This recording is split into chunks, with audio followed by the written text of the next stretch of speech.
end by asking you to read a passage from the book that is either your favorite passage or you want to share. My favorite passage, per se, relates entirely to the way you introduced the session. There is a very large gap between Plessy versus Ferguson, which was the separate but equal, quote-unquote, ruling by the Supreme Court in the 1890s, and Brown versus Board of Education. And the reason why this book is called Before Brown is because I argue that even before Brown versus Board of Education, which made it very, very explicit and very obvious that separate was inherently unequal, it was the Sweat versus Painter case that made it practically impossible. And my favorite passage in the book is when I finally get to say them. You know, if there's a history teacher in this room, like Dr. Goldstone and myself, then you know that you can't just teach something without first figuring out what do those students have to know before you teach it in order for them to get it. You can't just teach trigonometry. You got to teach before trigonometry. You have to make sure that they know their algebra. And before that, you have to make sure that they know their math and their counting and their timetables and stuff like that.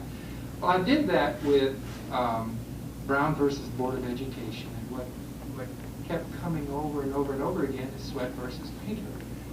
And so when I finally got a chance, after getting the reader ready for this part, when I finally got a chance to make my point, this is the way I wrote it. And I'm talking about the Sweat versus Painter opinion, per se. The opinion seemed to be headed for a straight finding of unequal treatment according to measurable and objective criteria. Had the opinion stopped there, Texas and the rest of the South would have had an opening to engage in more makeshift enhancements in order to argue that their new and improved schools now provided a substantially equal learning environment for non-white students and thus were in compliance with Sweat. Such a limited decision would have required the NAACP to engage in new lawsuits and years of litigation. Sweat itself had taken more than 4 years to reach the U.S. Supreme Court. But the court did not stop with measurable and objective criteria. Quote, "What is more important, the University of Texas Law School possesses to a far greater degree those qualities which are incapable of objective measurement, but which make for greatness in a law school.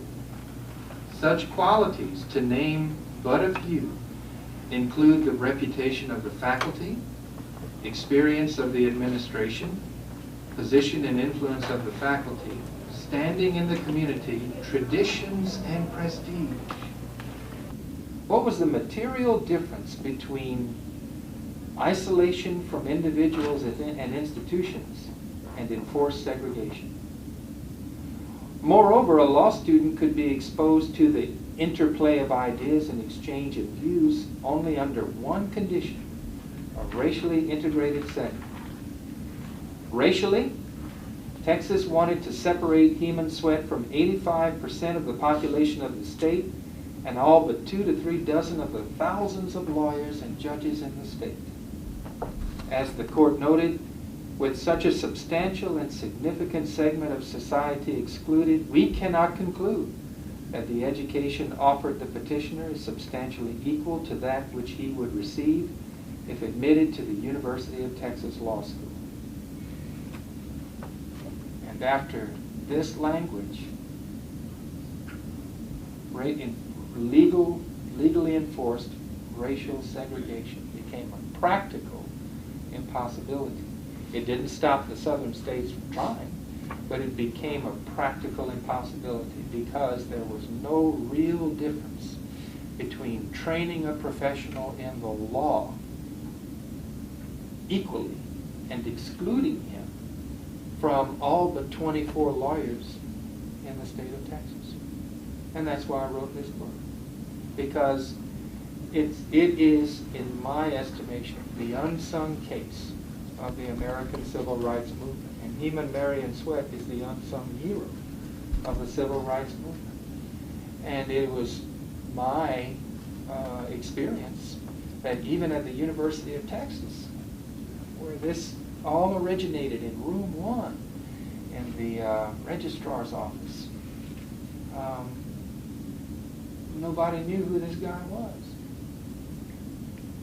I knew who he was because it was my job at one point to look into access to both the University of Texas and higher education in general in the state of Texas. And I kept coming across his name. And I hadn't really heard or known this story until I came across it and made it a point to learn about it. And so that's what I wanted for this book to become. I wanted this to be the launch pad for the unsung case and the unsung hero of the American civil